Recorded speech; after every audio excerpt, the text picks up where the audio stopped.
दोस्तों, मेरे चैनल को जरूर सब्सक्राइब करें। आपका बहुत बहुत धन्यवाद।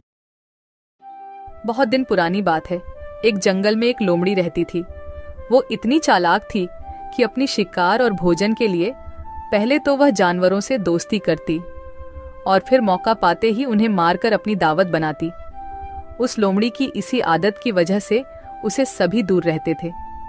एक दिन उसे कहीं भोजन नहीं मिला तो वह दूर तक शिकार की तलाश में निकल पड़ी।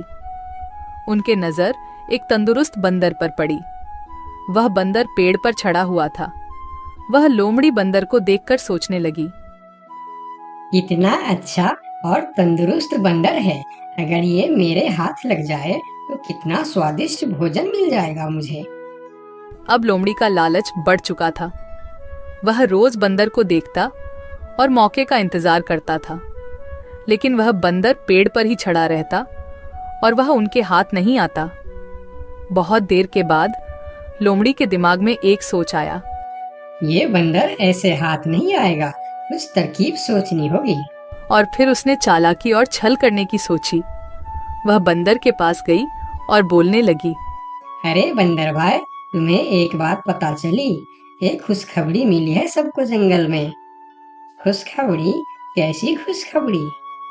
फिर लोमड़ी ने बड़ी सावधानी से बोली, आकाशवाणी हुई है। भगवान ने कहा है अब इस जंगल में सब एक दूसरे से गले मिलकर एक साथ रहेंगे। अब जंगल में कोई भी जानवर किसी दूसरे जानवर को नुकसान नहीं पहुंचाएगा और ना ही मारकर खाएगा। सब मिलजुल कर हंसी खुशी रहेंगे, एक दूसरे की सहायता करेंगे, कोई किसी पर हमला नहीं करेगा। लेकिन बंदर होशियार था। वह समझ गया, हो ना हो यह लोमड़ी झूठ बोल रही है। फिर बंदर ने लोमड़ी की बातों पर ज्यादा ध्यान नहीं दिया और कहा, ये तो बड़ी अच्छी बात है, पर मैं इसमें क्या कर सकता हूँ? बंदर की ऐसी ठंडी प्रतिक्रिया देख लोमड़ी फिर बोली, अरे भाई, इसी बात पर नीचे तो आओ। आओ ना नीचे, हम गले मिलकर एक दूसरे को बधाई देंगे, खुशियाँ मनाएंगे। बंदर अब लोमड़ी की चालाकी समझ चुका था, इसीलिए वह मुस्कुराते हुए बोला, ठीक है लोमड़ी बहन, लेकिन तुम पहले अपने उस दोस्त से तो गले मिलो जो तुमसे गले मिलने के लिए खुशी खुशी इसी तरफ दौड़े आ रहे हैं। मुझे वह पेड़ से दिख रहा है।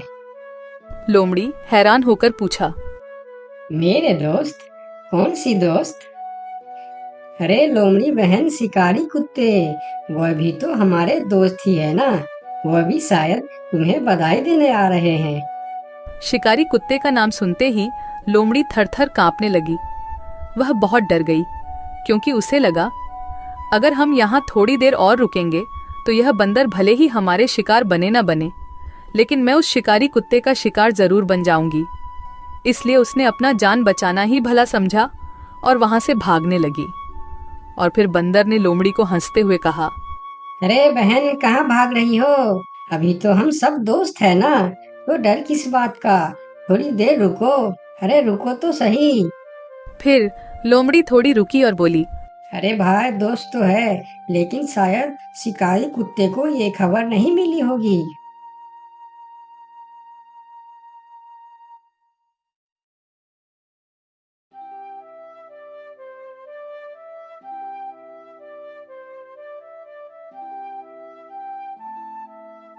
एक समय की बात है, लक्ष्मीपुर के जंगल में बहुत से पशु पक्षी रहा करते थे। उसके बीच रंगीला नाम का एक बड़ा ही नेक हिरण भी रहता था। वह बहुत ही मेहनती, मिलनसार और परोपकारी था। वह अपने मन, कर्म और वचन से सबका ख्याल रखता था। किसी का स्वास्थ्य खराब होने पर वह हालचाल लेने के साथ साथ उसके उपचार की भी व्यवस्था करता था। वह जहां रहता था वहां अपने मेहनत से चारों तरफ हरियाली रहता था। एक बार रंगीला स्वयं बीमार पड़ गया। उसे ऐसा बुखार चढ़ा कि उतरने का नाम ही नहीं ले रहा था। उसने स्वयं कुछ जड़ी बूटियां खाई, लेकिन कोई लाभ नहीं हुआ। उनकी बीमारी की खबर पूरा जंगल में फैल गई थी, लेकिन उसे देखने के लिए कोई नहीं आया। तब उसका मन अधिक मुरझा गया। उसे उठा नहीं जा रहा था। फिर भी वह उठकर थोड़ा आगे आया और उसने देखा कि 2 हिरण उनके इलाके में आ गए थे। वह उनके बड़ी बड़ी हरी हरी घास खा रही थी। उन्होंने जब रंगीला को देखी तो मुस्कुराने लगी। अरे रंगीला, कैसी है तुम्हारी तबीयत? हम लोग तो तुमसे ही मिलने आए हैं, तुम्हारा हालचाल जानने आए हैं। हाँ रंगीला, मैंने सुना तुम्हारी तबीयत बहुत खराब है, तो हमसे रहा नहीं गया, इसीलिए चले आए हैं। अब बताओ, कैसी तबीयत है तुम्हारी? तबीयत में कुछ सुधार नहीं आया है, अब कोई दूसरी दवा लेनी पड़ेगी। हाँ हाँ, अच्छी दवा लेना और अपनी ख्याल रखना। अब तुम आराम करो, हम चलते हैं। रंगीला मुड़कर अपनी घर के तरफ चला गया और इधर दोनों हिरण फिर से रंगीला के इलाके के हरे हरे घास खाने लगी। हमने इस जगह के बारे में जितना सुना था उससे कहीं ज्यादा पाया।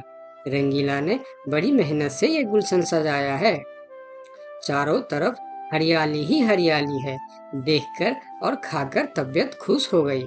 अभी पेट भरकर खा लेता हूँ, फिर कल रंगीला से मिलने के बहाने आ जाऊंगा। हमें रंगीला से क्या काम, हमें तो यह हरियाली खींच लाई है। चलो, हम फिर कल आएंगे रंगीला से मिलने के बहाने। जब दोनों हिरण का पेट भर गया तब वह वहां से चले गए और अपने इलाके में जाकर वह रंगीला के इलाके के हरे हरे घास के बारे में तारीफ करने लगे।